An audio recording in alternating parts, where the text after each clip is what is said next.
Praise the lord. Good morning. బాగున్నారా?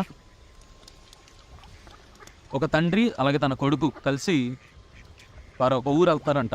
వెళ్తుంటే ఒక నేరో రోడ్లో వాళ్ళు వెళ్ళారు.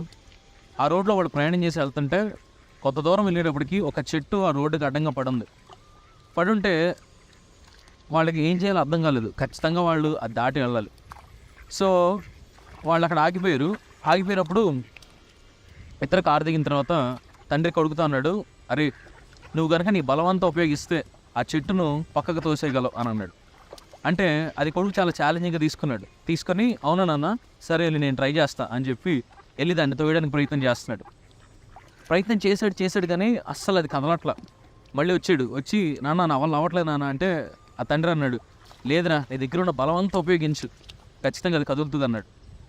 మళ్ళీ వెళ్ళి ట్రై చేశాడు, బలవంతా ఉపయోగించాడు, కానీ ఎంత ట్రై చేసినా ఇంచు కూడా కదలట్లేదు.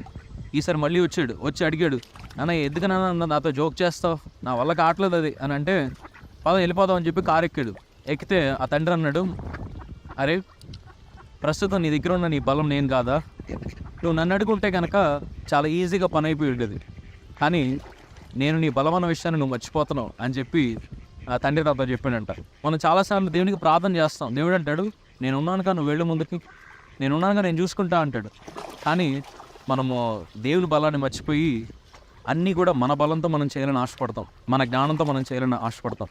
ఈరోజున జ్ఞానులను సిగ్గుపరిచే దేవుడే అన్నాడు. మనుషుల యొక్క జ్ఞానం కంటే దేవుని యొక్క వెరితనం గొప్పది అని దేవుని యొక్క వాక్యం చెబుతుంది. ఈ రోజున నీ బలం కాదు కానీ ఆయన బలాన్ని కోరి నువ్వు ఎప్పుడైతే ముందడుగు వేస్తావో ఖచ్చితంగా ఆయన నీ జీవితంలో ఉన్నతమైన కార్యములు జరిగించే దేవుడిగా ఉన్నాడు. ఆమేన్. God bless you.